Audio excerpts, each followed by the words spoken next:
Bueno, muy buenas noches a todos. Muchísimas gracias por esta invitación. A todo el Club de la Libertad, especialmente a Alberto, que se comunicó conmigo y tuvo la deferencia de estar ahí atrás en toda la organización, tal cual comentaba recién el compañero. Hubo algunos problemas de logística, pero de todos modos la virtualidad me permite estar presente y quiero insistir en que para mí realmente es un honor. Y no lo digo como una formalidad. Ahora durante la charla voy a dar algunas razones de por qué considero que es un honor poder estar ahí con ustedes. Quería también acompañarlos en todo lo que está pasando en la provincia de Corrientes. De alguna manera voy a aludir a eso en la charla de manera tangencial, pero quería enviarles mi afecto, mi dolor profundo. Soy una persona que toda la vida, más allá de lo político, de lo académico, me he preocupado por construir. Y sé que construir lleva muchísimo más tiempo que destruir. Y eso tal vez es el dolor más profundo que hoy en día estamos teniendo los que vemos la destrucción de la provincia de Corrientes por esta negligencia de fondo, que parece, aparentemente, por lo que estamos viendo en el último momento, no es tanto una negligencia, sino que habría algo más. A ver, tengo un problema de fondo, Alberto. Yo venía manejando por la ruta, estaba con mi esposa, a quien le agradezco la paciencia de acompañarme en estas aventuras, y me dice: te está escribiendo Alberto Medina Méndez del Club de la Libertad, y te pide un título para la charla. Y yo venía manejando y di un título, que es este de Conciencia, Culturas y Elites, Cultura y Elites. Y ahora voy a tener que atenerme a ese título y hacerme cargo, ¿no? Ese es el primer desafío, y espero estar a la altura. A ver, primero que nada, me gustaría empezar con esto de conciencia, ¿no? ¿Qué significa tomar conciencia? Fíjense que es un concepto complejo incluso para la ciencia. Yo en algún momento de mi vida empecé a estudiar psicología, y tenía una materia que era psicología cognitiva, y lo primero que nos dijeron es: miren muchachos, no tenemos ni idea de por qué se produce este fenómeno que vamos a estudiar, ¿no? El fenómeno de la conciencia, eso que para muchos es lo que nos hace separarnos de los animales, tener una visión de nuestro entorno, de nosotros mismos, que aparentemente el resto de los seres vivos no tienen. A mi entender, y en esto ya es una cuestión muy subjetiva, la conciencia en sí es el mayor milagro de la creación. Y es el mayor desafío que los seres humanos vamos a tener hasta que estemos en esta tierra o donde nos toque estar. Descubrir de dónde viene este don que es ser conscientes. Ahora, fíjense una cosa, este es un don que no necesariamente ejercemos siempre, o por lo menos que no lo ejercemos de manera completa. Y no me quiero poner muy místico, seguramente no es la invitación de fondo, pero podríamos pensarlo desde un punto de vista místico. Es decir, ¿por qué los seres humanos tenemos cierta capacidad que nos diferencia, insisto, de los otros seres vivos, y que no siempre ejercemos en su plenitud?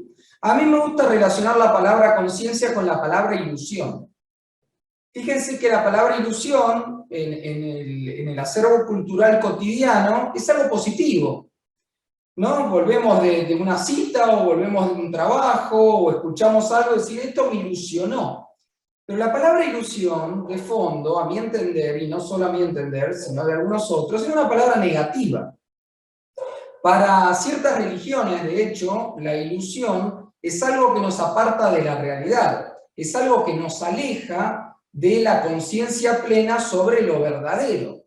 Entonces, en ese sentido, la palabra ilusión no es tan positiva como lo que solemos creer.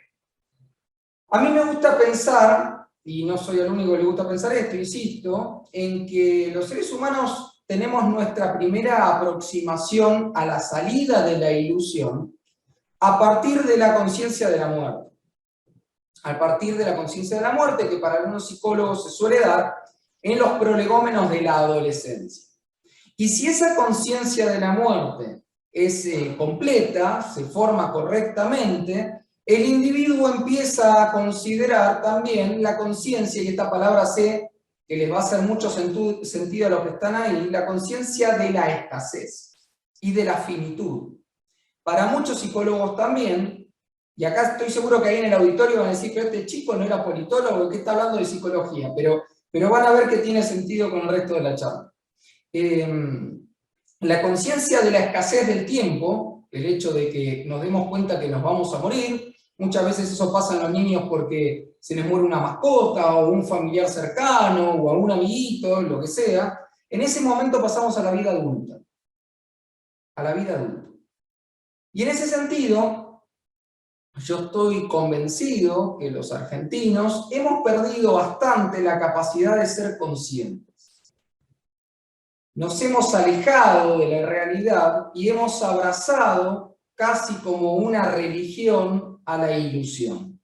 Y en el marco de esa ilusión, lo que hemos perdido naturalmente, si mi razonamiento que les compartí recién es correcto, es la conciencia de la escasez. Y la escasez muchas veces es un espíritu rector. Los argentinos, en ese sentido, como no podría ser de otro modo, somos eternos adolescentes. No hemos alcanzado esta conciencia de lo finito y por tanto nos comportamos como adolescentes. Los que me sigan en redes sociales, los que me siguen en mis escritos, saben que yo vuelvo mucho a esto de que los argentinos somos eternos adolescentes. Y fíjense que la adolescencia tiene ciertas características propias, muy marcadas, que probablemente les haga sentido con respecto a nuestro comportamiento cotidiano.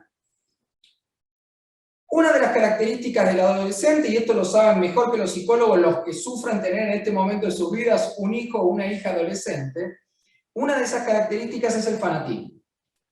El adolescente se vuelve fanático. ¿Por qué? Porque en gran medida está buscando verdades que no admiten matices, verdades absolutas. Y esto, fíjense, y estudienlo si les interesa, es una característica cuasi biológica. Es decir, el adolescente casi no puede hacer otra cosa que eso. Insisto, los que han tenido hijos adolescentes saben que en algún momento, por suerte, en la mayoría de los casos eso se termina. Y el sujeto empieza a adquirir componentes más complejos del razonamiento. Pero mientras transita la adolescencia, el adolescente es fanático. Ese fanatismo puede convertirse en algo lúdico. Es decir, puede ser fanático de una banda de música, de un cuadro de fútbol, se puede obsesionar fanáticamente con la potencialidad de una pareja, de ahí viene también todo esto del amor platónico, etcétera, etcétera. El fanático también suele caer en el pensamiento dicotómico, ¿no? Le va sonando a ciertas cosas de nuestro lunes a viernes, o de domingo a domingo, ¿no? De lunes a viernes, porque no descansamos en esa argentinidad al palo, como dice la música, de caer en el pensamiento dicotómico. Blanco y negro, blanco y negro, blanco y negro. El pensamiento dicotómico es simplificador y es muy útil por momentos cuando una persona se está formando un sentido sobre algo, pero todos sabemos que después la vida del adulto implica también complejizar ese razonamiento. Porque si nos quedamos en el análisis de la realidad de blanco y negro, lo que caemos nuevamente es en una ilusión. La realidad, naturalmente, es más compleja que ese blanco y negro. Bueno, el adolescente y la sociedad argentina no logra distinguir esas complejidades. Fíjense que nosotros hemos analizado las políticas públicas de nuestro país de los últimos 40 años desde el pensamiento dicotómico, ¿no? Buenos, malos, grieta, etcétera, son todos componentes de esa adolescencia que rehúye enfrentar la realidad sin ilusión y comprender que es infinitamente más compleja. No solo el adolescente cae en esto del fanatismo y el pensamiento dicotómico, sino que también suele caer en la violencia.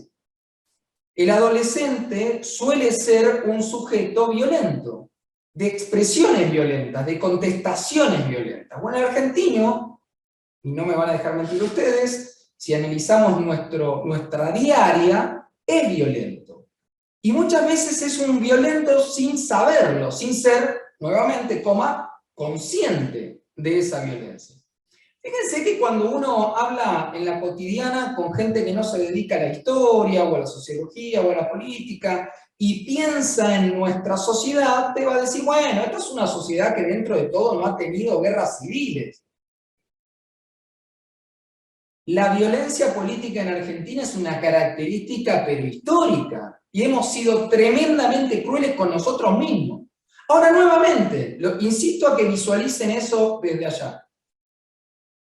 No somos conscientes de esa violencia.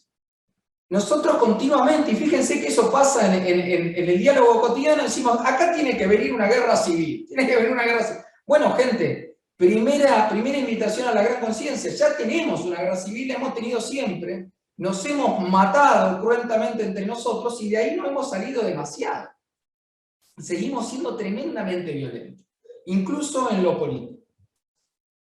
Los argentinos somos violentos en las formas, en la forma de referirnos unos a otros, en las elecciones que hacemos, y también somos adolescentes, y esta es otra característica del adolescente, en la irresponsabilidad. Al argentino la responsabilidad le pesa, ¿no? Y eso es parte también de ese no tener conciencia. Van a ver que después, cuando la charla avance, todo esto que estoy diciendo va a tener un sentido final, sobre todo cuando lleguemos a lo de las élites. En ese sentido, la Argentina, y nuevamente traten de conectar con, los invito, el último mes, podemos tomar de muestra el último mes, pero pueden agarrar cualquier mes, terminamos siendo entre graciosos y trágicos, como un adolescente, ¿no? Uno ve la agenda internacional, las alocuciones de nuestros dirigentes, y por momentos te reís y por momentos llorás. Hoy a la mañana me lo decía un joven liberal de la provincia de Córdoba, que me dice, che, estoy viendo todo lo que está pasando en política, parecen niños. Bueno, los que me conocen saben que hace décadas, por lo menos 2 décadas, que trabajo con mis 41 años con políticos, y sí, una de las características principales que suelen tener los políticos es que son como niños caprichosos, es como una característica de la cual escapan muy pocos, ¿no?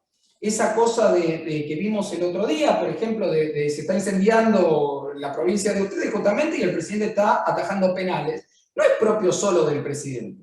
Podemos encontrar esa irresponsabilidad si nos vamos también a los años 70, a los años 60, a los años 80, a los años 90, al 2000, 2001 en adelante, etc. Tenemos una dirigencia de niños. Ahora, una dirigencia que no surge de otro lugar que de la propia sociedad.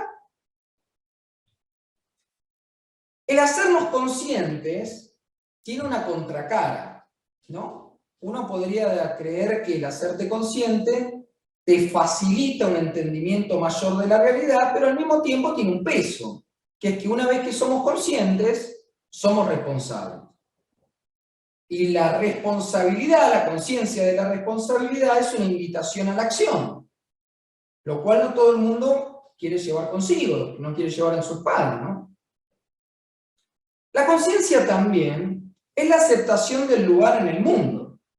A veces yo digo que mi generación, la generación que tiene ahora 41 años, incluso un poquito más para arriba, no se dan cuenta que tienen 41 años. Se comportan como niños, como adolescentes. Vuelvo a insistir con eso, porque además hay toda una presión social enorme, que no es solo propia de Argentina, para que la gente sea eterna adolescente. Obviamente, porque el fin de fondo es que la gente sea eternamente irresponsable, lo cual cuadra perfecto. La idea es maravillosa. Ahora, cuando uno se hace consciente y empieza a ser responsable, empieza a observar su entorno y a sí mismo y su relación de sí mismo con el entorno. Y en ese sentido, si la sociedad argentina comenzase a hacerse consciente, debería preguntarse algunas cosas. Por ejemplo, preguntarnos cuál es el lugar de Argentina en el mundo.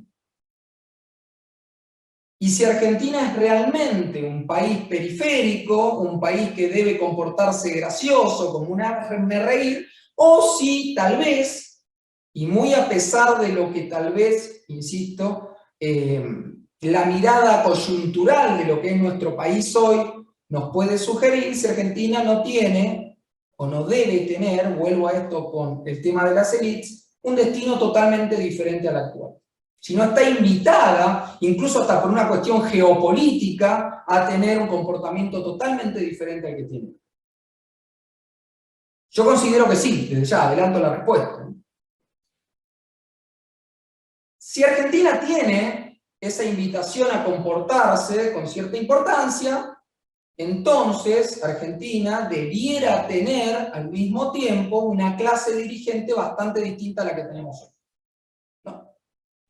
Pero al mismo tiempo, como decía antes, la clase dirigente no va a surgir de la nada y va a surgir de la presión social, de la demanda social y de la depuración social. Insisto, voy a volver a esto con lo de las élites, que es necesaria para que surjan y lleguen dirigentes diferentes. Y para terminar la parte de conciencia, voy a tocar un tema tabú, sobre todo para los que vienen del liberalismo y de ciertas vertientes del liberalismo, que es la conciencia de clase. ¿Y por qué digo esto? Hay mucha gente dentro del liberalismo, yo este debate lo he tenido con gente bastante conocida, que me decía, bueno, el liberalismo no cree en clases. Eso es extraño. Porque clases sociales hay. Claramente clases sociales hay. Lo que el liberalismo tal vez sí cree es en la movilidad de las clases sociales.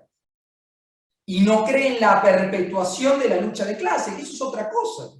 Y cree en la cooperación abierta, libre, armoniosa entre las clases sociales, a través de instrumentos como la propiedad privada, como la justicia, el respeto por los contratos, el respeto por la vida del otro, etcétera, etcétera, etcétera, pero que no existen las clases sociales. Es extraño. Y eso va a ser importante para cuando llegue al tema de las élites. El segundo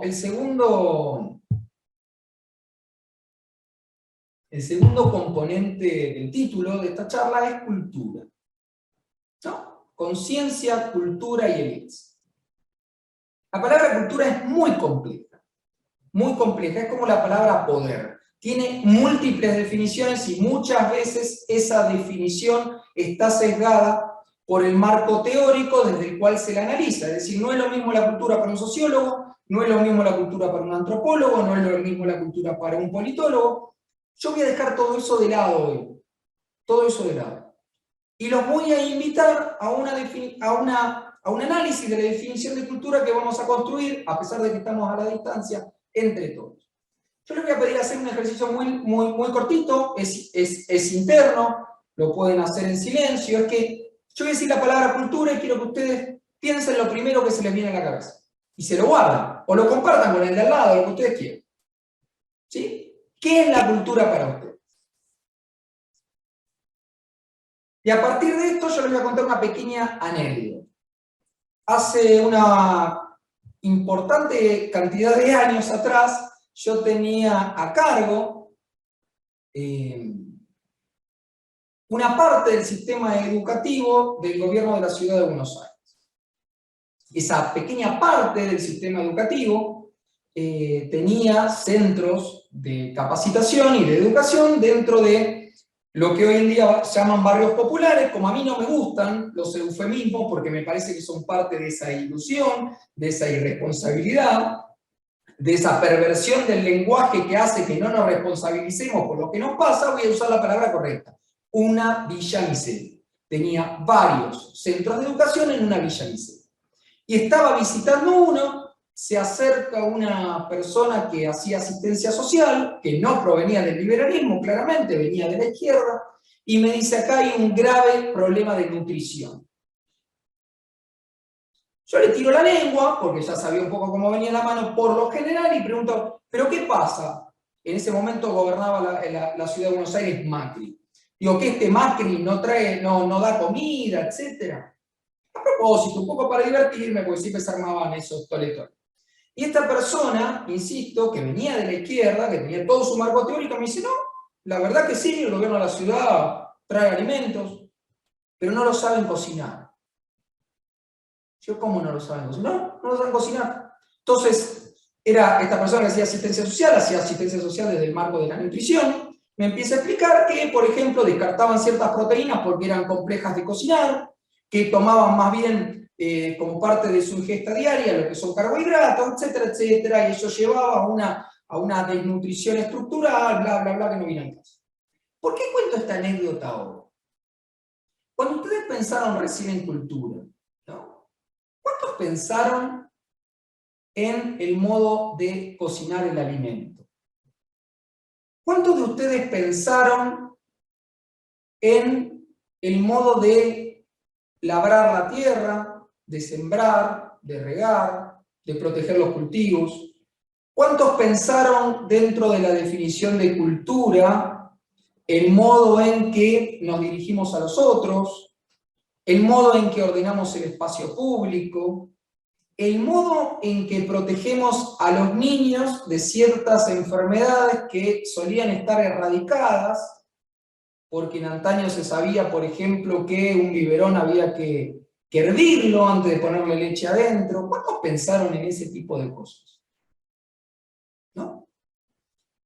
¿Por qué traigo esto a colación? Porque yo sé que Alberto y la gente del Club de la Libertad son personas muy comprometidas con esto, y voy a volver sobre esto dentro de un ratito, de la batalla cultural.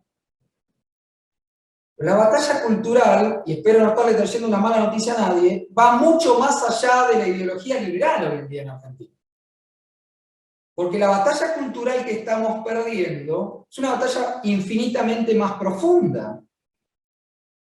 Por eso a veces cuando abrimos internet, por ejemplo, y estoy seguro que desde ahí, desde Corrientes, esto debe indignar el doble o el triple, aparece algún tonto hablando de reemplazar la agricultura por un huerto orgánico en el balcón de un departamento en Palermo, ¿no? Esa gente que come la empanada en frasco. ¿Vieron Palermo? Esto voy a decir un chiste, pero yo siempre digo que Palermo es el lugar más nefasto del mundo, no hay que ni pisarlo.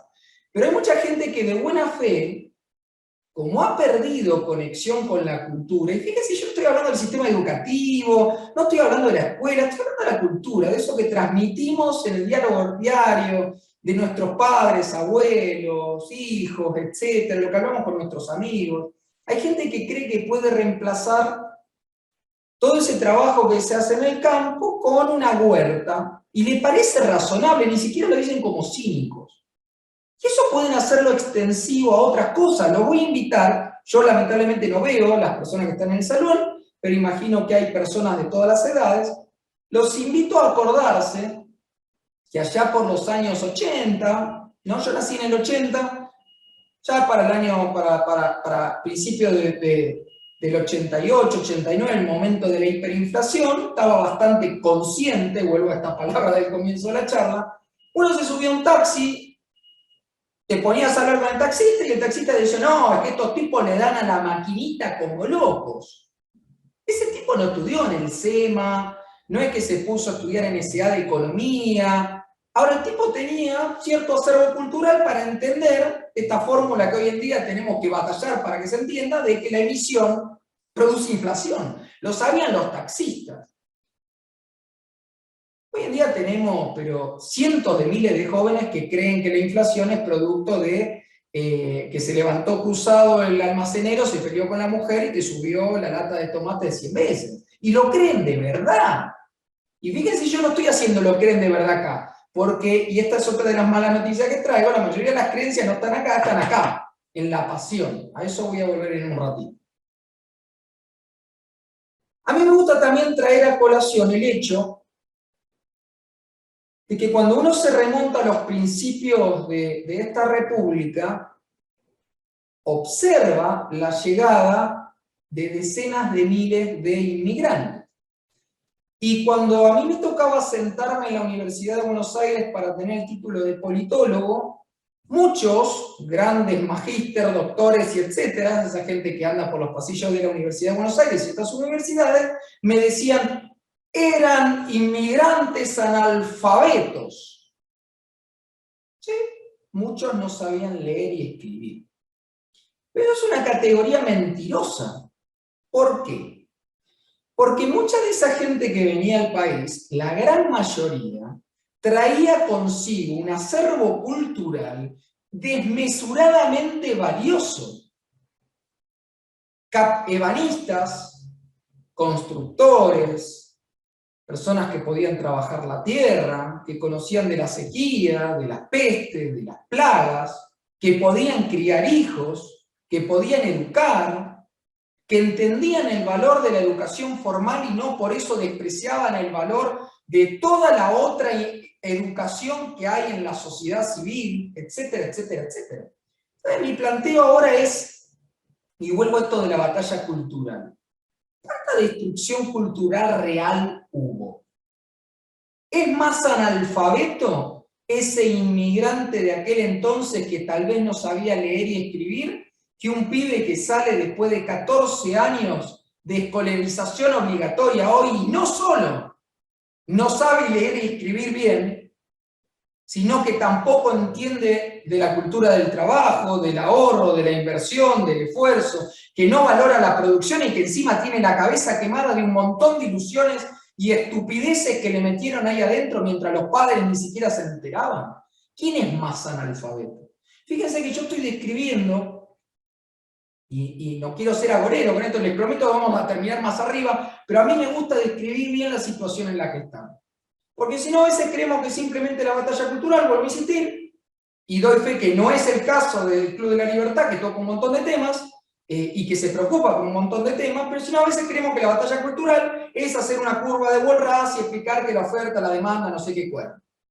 Claramente no es así. La cultura que se ha perdido en este país, el valor cultural que se ha perdido en este país, va mucho más allá de las ideas liberales, mucho más allá de Alberti. Otra cosa que quiero señalar con esto de la cultura viene también de una anécdota personal. Hace un par de años atrás, antes de la cuarentena, me invitaron a dar clases a la Universidad Nacional de El Salvador, en El Salvador, allá en Centroamérica, y apenas llego, estaba comiendo con la persona que me hacía de guía, y estábamos comiendo y suena de fondo Soda Stereo, la banda de Cerati.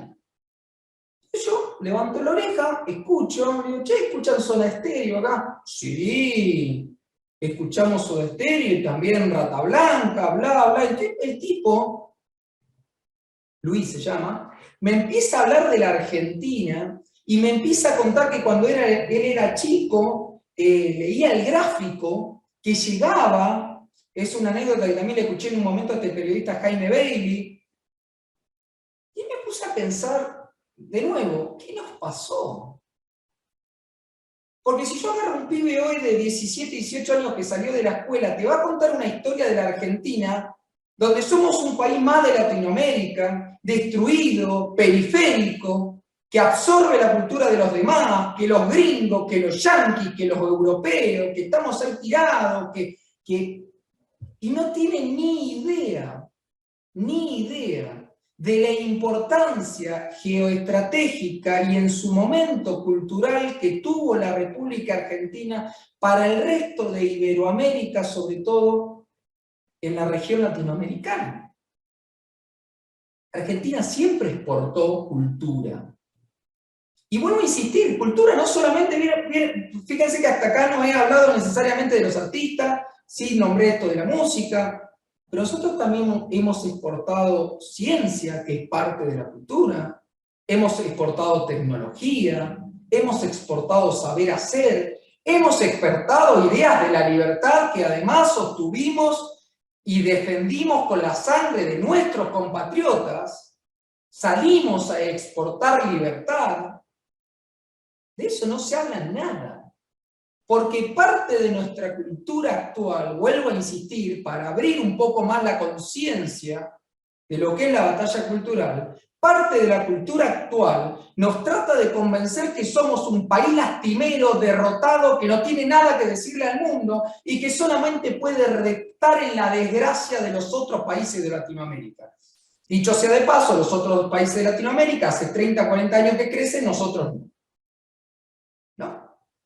Pero parte de nuestra cultura, y ahora sí voy a la coyuntura artística actual, es el programa Tumberos, el Marginal, ¿no? El Puntero, qué sé yo, lo que quieran, todo marginalidad, destrucción, tristeza. El Día del Villero, otra gran conquista cultural de nuestros queridos legisladores. Entonces, la pregunta que les dejo acá es, ¿eso es casual? Esa mirada cultural como de país derrotado, triste, ¿es casual? Y van a ver que yo no estoy hablando de ningún tipo de conspiración, ¿eh? Voy a salir por otro lado, no se preocupen. Volviendo un poco también al tema cultural, en el último tiempo la derecha, el liberalismo y etcétera se enteraron que estaba Antonio Gramsci.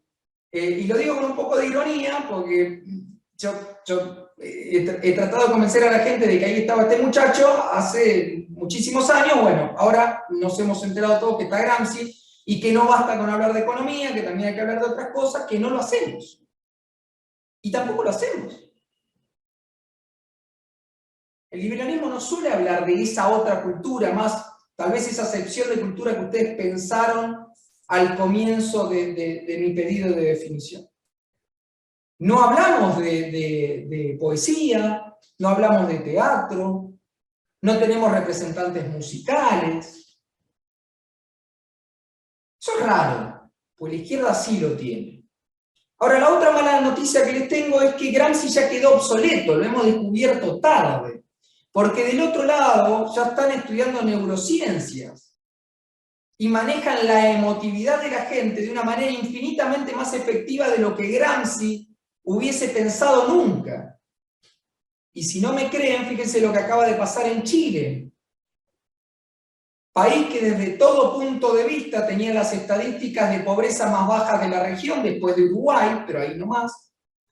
El índice Gini, ese que tanto le gusta a la izquierda, el índice de desigualdad más bajo de la región, y que sin embargo la gente salió no solo a reformar la Constitución, sino a matar carabineros y prender fuego a la calle porque le dijeron que eran terriblemente desgraciados. Y se lo creyeron. Y ahí están con un presidente como Boric. Eso se logra porque del otro lado han comprendido la emotivación, como dice un autor de mi campo, de las masas de una manera tecnológica como nunca antes.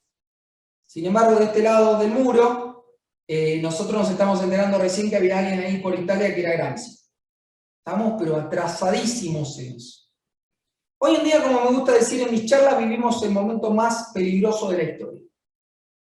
Se dan en simultáneo la democracia de masas, se dan en simultáneo que esa democracia de masas está intermediada por medios masivos de comunicación, se da en simultáneo que el control de grandes masas de población, y si no me creen, miren lo que es China, hoy es más posible que nunca, se da en simultáneo el contagio emocional de las redes sociales. Obviamente que hay una charla mía, y no por ser autorreferencial, porque de hecho yo soy heredero de la instrucción de gente mucho más valiosa que yo, como Gabriel Zanotti, uno de los mejores filósofos del país y de la región. Pero hay una charla mía allá por 2018 donde yo decía esto, que vivíamos el momento más peligroso de la historia. Muchos se terminaron de convencer durante la pandemia, donde el control poblacional de gente ilustrada en el mundo fue el más rápido y eficiente del que se tenga memoria. Y les tengo una mala noticia que ustedes seguramente ya deben ser conscientes de. Esto recién empieza. Al mismo tiempo, Argentina está, a mi entender, en su piso histórico. Esto se ha hecho moneda corriente, señalarlo de esa manera. Y tal vez puede ser algo positivo, va a depender de nosotros. Pero Argentina enfrenta un proyecto de país y un proyecto de región, que los que tengan más memoria o se hayan dedicado a estudiarlo, saben que surgió ahí por los años 60, y se ha cumplido a rajatabla ese proyecto, que tiene que ver en parte con la destrucción del mayor capital, del mayor recurso, del mayor capital que tiene Argentina, que es el ser humano, ¿no? Por todo lo que señalaba recién, y que al mismo tiempo tiene como objetivo paralelo y concomitante la destrucción de todo el aparato productivo, no solo el agropecuario, sino también el industrial. Obviamente también, ahora que se han dado cuenta que somos buenos en la industria de los servicios y de la tecnología, también van a ir por esa industria. Por más que los jóvenes crean que con el Bitcoin y la Internet van a poder zafar de eso, a mi entender no va a ser tan sencillo si no damos la batalla correcta. Ahora fíjense que, y esto me da pie para terminar con la parte de cultura, solemos hablar de, y lo hice yo mismo, de batalla cultural. Eso es raro, porque fíjense que si uno quiere salir a conquistar una pareja, ¿no? En mi caso, me gustan las mujeres. Si quisiera salir a conquistar una mujer, cosa que no voy a hacer porque estoy casado, pero cuando salía a conquistar a mi esposa o parejas anteriores, a mí no se me ocurría que eso era una batalla. Porque es difícil que la gente te siga si uno sale con un garrote en la cabeza. Está bien que entiendo que esta es una palabra que usamos coloquialmente y que todos entendemos de una manera, hay como una acepción compartida, pero al mismo tiempo esa definición a veces no nos permite ver que no es la mejor forma de hacer que el otro se convenza que insultarlo, maltratarlo, hacerlo creer darse cuenta que es un estúpido, un idiota, palabras que están tremendamente de moda. A mi entender, la palabra clave es seducción. Debemos ser capaces de seducir al otro, de persuadir al otro. Y nadie se asuste, no es que me volví alfonsinista, nada más lejano a mí, pero los mayores sabrán que Alfonsín decía esto de estoy persuadido, ¿no? Bueno, entonces es una palabra muy poderosa.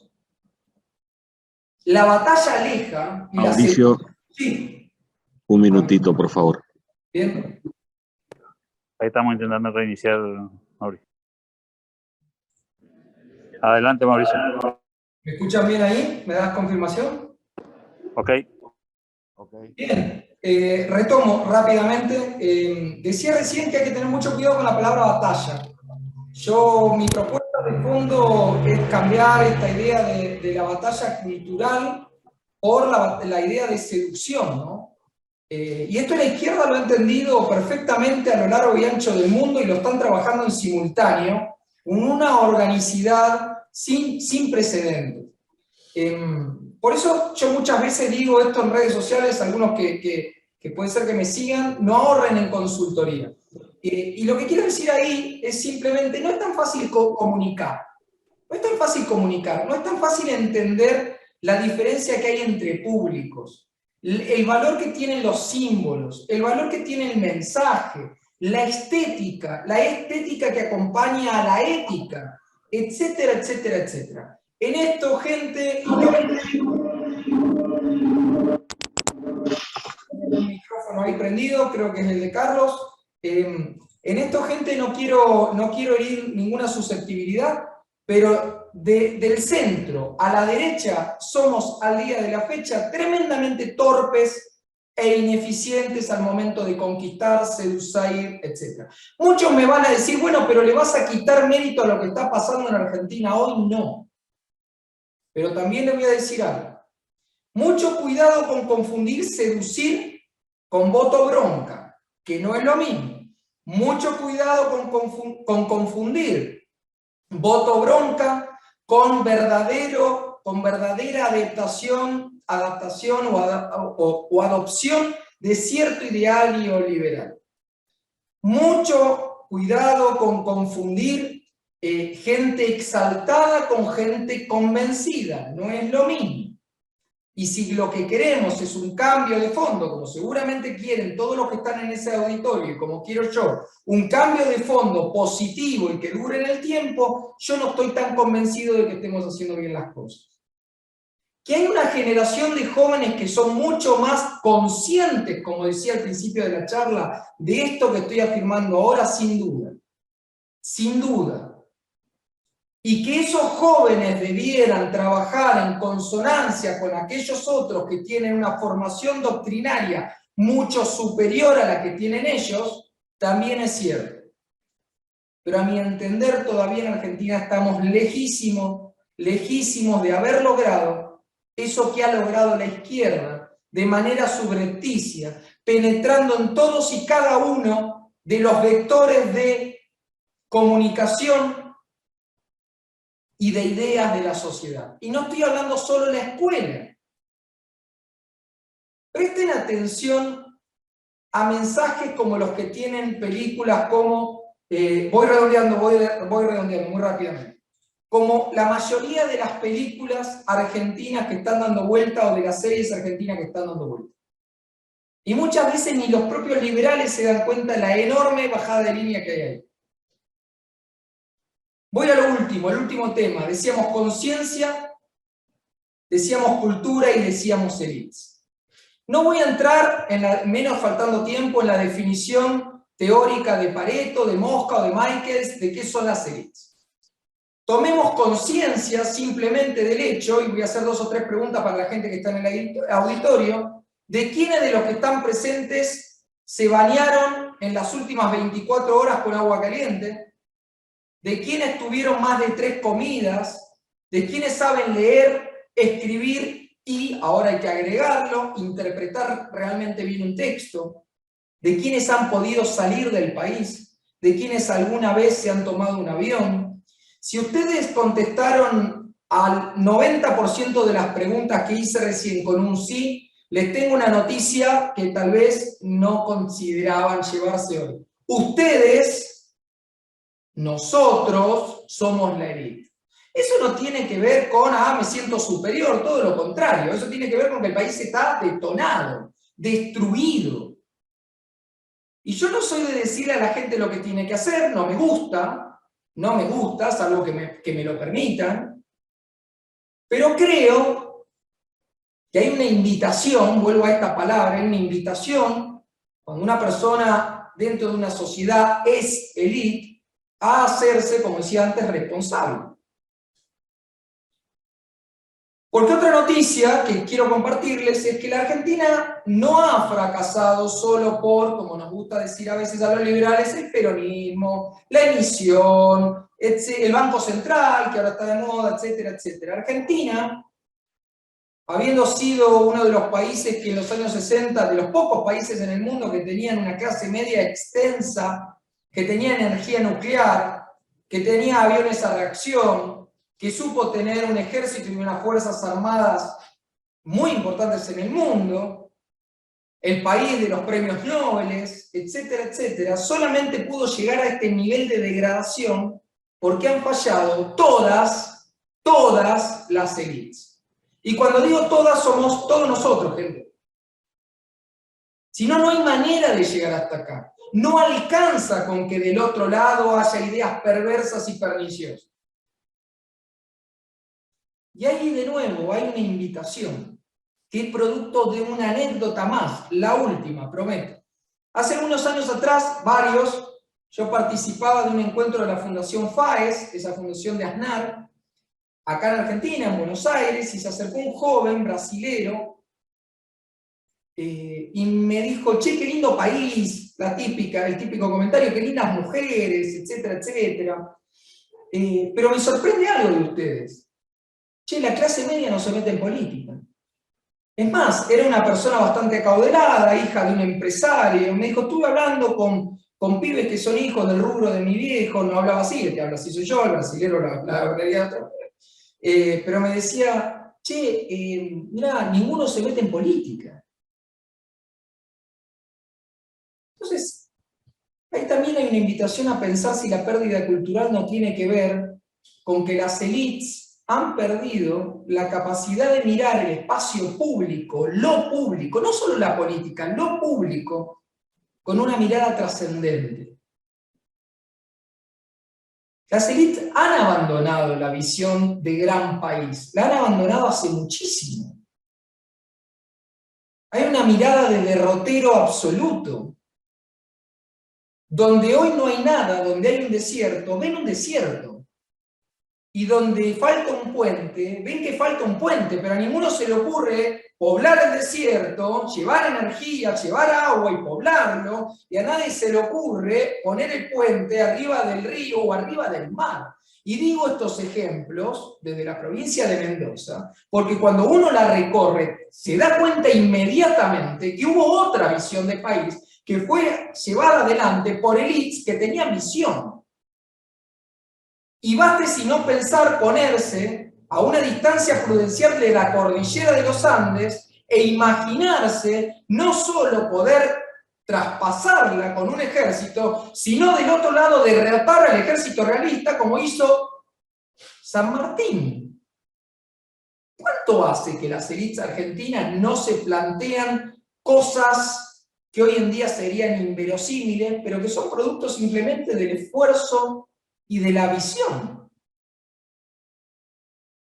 Nosotros llegamos hasta acá, a mi entender, porque la mayor derrota cultural ha sido la penetración del cinismo. El argentino se ha vuelto cínico. Y mi gran invitación, para ir cerrando la charla, es que salgamos de ahí. El cinismo se denota rápidamente en la letra de los tangos. ¿Qué de achaché? ¿Qué va achaché? Total, ¿qué va achaché? Ya está, ya está. Les comparto algo. Como dije antes, de mis 41 años, la mitad la pasé rodeado de políticos. Hoy en día en Argentina la élite política toma como un valor ser cínica. Cierran las puertas de los despachos y se ríen de la gente. Se ríen de los que creen. Se ríen de los que creen que este país puede salir adelante. Los escuchás decir una cosa y palabra de honor que cierran la puerta y se empiezan a reír. Y es casi como una cultura, los que estén haciendo política esto lo saben. Es casi como una cultura que te da piné, que te da altura el ser un poquito cínico. Con cinismo no se construye. Porque lo contrario del cinismo es el amor. Y para construir realmente en el tiempo tenés que amar con pasión, no solo a la patria, que puede ser algo abstracto para muchos, no lo es para mí, pero respeto para el que lo es, sino a tus propios hijos. Y pensar realmente qué país le vas a dejar. Y dejarse de joder, y perdónenme les abrupto, con eso de que la salida es E6. Porque cuando uno cierra la puerta de esa salida mágica, de esa ilusión, se da vuelta y se pone los pantalones largos y hace lo que hay que hacer. Y yo estoy convencido que todavía podemos hacer lo que hay que hacer. Para cerrar, creo que tenemos que dejar de ser permisivos con lo que sabemos que no funcionó. Y en eso no es solamente una cultura económica o una fórmula económica. A Argentina la mató el personalismo, el fanatismo, la violencia, la idolatría del líder. Y no va a haber fórmulas que funcionen haciendo lo mismo. Porque como está en el saber cultural popular, es estúpido hacer lo mismo y esperar algo diferente. A Argentina la va a salvar la creación de estructuras trascendentes, como esta que hoy me invitó a ser partícipe de su 8º aniversario.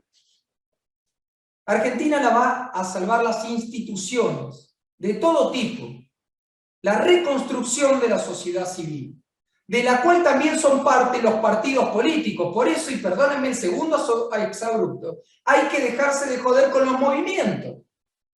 Porque justamente si hay algo que ha destruido nuestro sistema político es el movimentismo.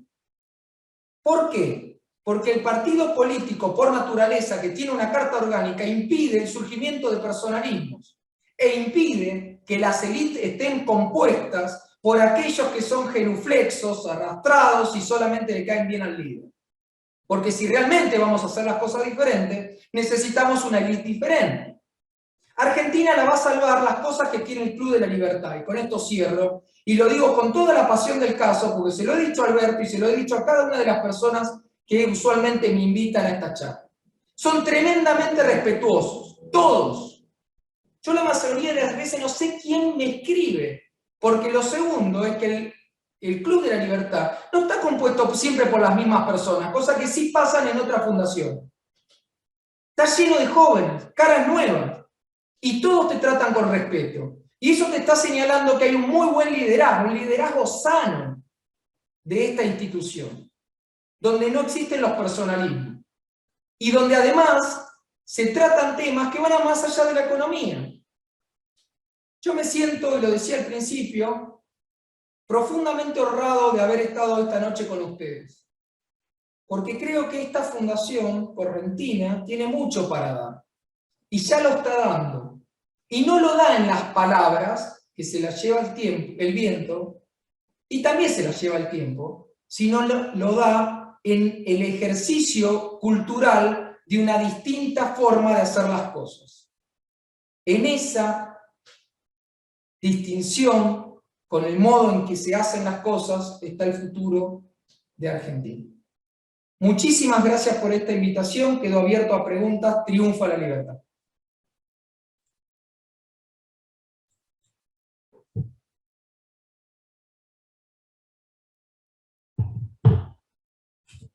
Coplo con el Zoom. ¿Ahí me escuchás, Mauricio? Sí, ahí los escucho. Bueno, gracias. Gracias por las palabras finales, sobre todo. Tenemos unas cuantas preguntas. La primera era, ¿qué opinabas sobre la expresión de Steve Jobs, que decía que la muerte es una gran maestra? ¿Aprendimos en la pandemia? ¿No aprendimos cuando vimos la muerte más cercana? Mirá, voy rápido con eso. La pulsión humana más peligrosa es el miedo. Y yo creo que la muerte te puede enseñar dos cosas diferentes, ¿no? En el sentido de la limitación, que creo que sí es una sana instrucción, porque te ajusta los patitos y te hace caminar un poco más derecho y con más atención, más consciente, pero también la muerte es una invitación al miedo para muchos. Yo creo que lo que nos deja la pandemia o la cuarentena, en realidad, es que mucha gente asustada es capaz de hacer cosas que muchos ilusos creían que había quedado ahí enterradas en el fondo del siglo XX. Claramente no. La gente está dispuesta al día de hoy a perder su libertad y a entregar a sus vecinos si tiene miedo. Y mucho cuidado con eso. Sí. Aníbal Tosetti, querías hacer una pregunta y te acercan el micrófono. Felicito al orador, muy claro. La pregunta concreta es la siguiente. En base a todo lo expuesto, ¿es posible ir cerrando la grieta? Y segunda pregunta sería si la única forma de ganar las presidenciales en el año que viene al actual oficialismo sería con la unión de todos, como ellos lo hicieron 2 años atrás para poder triunfar. Unirse peronistas con kirchneristas, sabido es que la oposición aisladamente no llega. ¿Es posible esa unión para el 23? Gracias. Gracias. Son dos preguntas diferentes, voy rápido. Cerrar la grieta implica entenderla, y la grieta no tiene que ver con la historia de los últimos 40 años, sino con dos visiones de país que no han sabido lograr un sincretismo. A mi entender, y esto excede esta charla, esas dos visiones de país en el fondo son la visión hispánica propia de lo que hoy está representado por el nacionalismo católico, y por el otro lado, un liberalismo más pro-anglosajón, etc. Eso es lo que hay de fondo de los combates, y eso muchas veces no se entiende, ¿no? La batalla de Caseros y Pavón va más allá de ciertas definiciones de manual de escuela. Yo creo que ese sincretismo, ese puntualmente sí es posible, porque hoy por delante tenés otra cosa que parece que es parte de la grieta, pero es algo diferente, que tiene que ver con ese proyecto de país, de destrucción del país que nace en los años 60. Sé que no me da el tiempo, podemos hablarlo en otra charla, pero yo creo que esa unión entre ese mundo liberal, Alberdi, por poner un nombre, o Sarmiento, o Roca, con quienes son más afectos a la hispanidad o al nacionalismo católico, etc., va a pasar, está pasando, aún con sus enormes diferencias, porque del otro lado hay un monstruo mucho peor. Con respecto a 2023, que hay que parar esta barbarie ya, estoy de acuerdo. Ahora, si basta con unirse, yo creo que, y perdónenme si desilusiono a algunos, yo creo que es más importante trabajar en la construcción de una alternativa de poder real, y que después las alianzas, si se deben hacer a último momento en 2023, hay que hacerlas.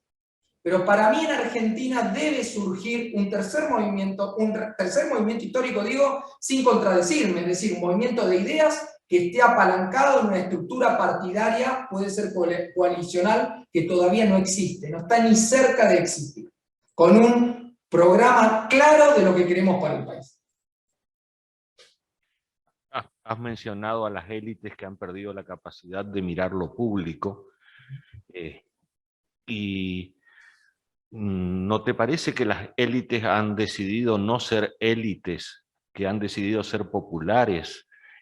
Porque ser élite significa tener la responsabilidad. La última que asumió la responsabilidad fue la generación del 80. Bueno, no sé si estoy tan de acuerdo con este último comentario, pero en todo lo demás que dijiste, sí, era un poco el sentido de la charla, me la resumiste perfecto, te agradezco. Justamente, el tener conciencia de élite es hacerse responsable, y estoy totalmente de acuerdo con vos en que gran parte de las élites se han convencido a sí mismas del cachengue popular, y gran parte de esa invitación viene desde hace una buena cantidad de décadas, sin lugar a dudas. Por eso mi invitación muchas veces es, sobre todo a los jóvenes, a esto que llaman millennials, centennials, etc., a que recuperen su conciencia de élite. Y eso no es tirar por la borda a las personas mayores, todo lo contrario, sino trabajar en sintonía. Porque la fuerza vital que hace falta para dar vuelta a este derrotero no va a venir de los que tenemos 41 para arriba. Ahora, de 41 para abajo, me voy a usar a mí de marca, de 41 para abajo también falta mucha formación, entonces tiene que haber un sincretismo. Pero sin lugar a duda que tiene que ver con una pérdida de visión de las élites. Las élites dejaron de soñar en el país, se ríen del país, se van a Miami, y no está mal irse a Miami, al que le gusta, a mí no me gusta, pero al que le gusta, le gusta. Tiene que ver con que, ok, andate a Miami, pero si vos tenés hijos, hacelos conscientes de que tenés una cierta invitación, no voy a usar la palabra obligación, a cuidar el espacio público, a cuidar ciertas ideas, y voy a decir lo más antipático, y a poner plata para defenderlas. Explíquenme ustedes cómo puede ser que el campo argentino, que es el que mantiene a esta manga de parásitos en el poder desde hace 18 años, no tenga un partido que lo represente. ¿Cómo explican eso? Bueno, tener un partido político implica financiar, trabajar, vos tenés un hijo en el campo, bueno, uno lo mandás al campo, el otro lo mandás a hacer política, gente. No podemos retraernos como hemos hecho. Hemos abandonado el espacio público, lo han ocupado los Moyano, nos dirige Moyano, un tipo que no puede leer de corrido. ¿Eso no es un fracaso de las élites? Muy claro, muchas gracias. Hay un montón de preguntas, pero ya ocupamos tu tiempo bastante. Será hasta la próxima, Mauricio. Muchas gracias por tu participación. Un honor. Un abrazo para todos y triunfa la libertad.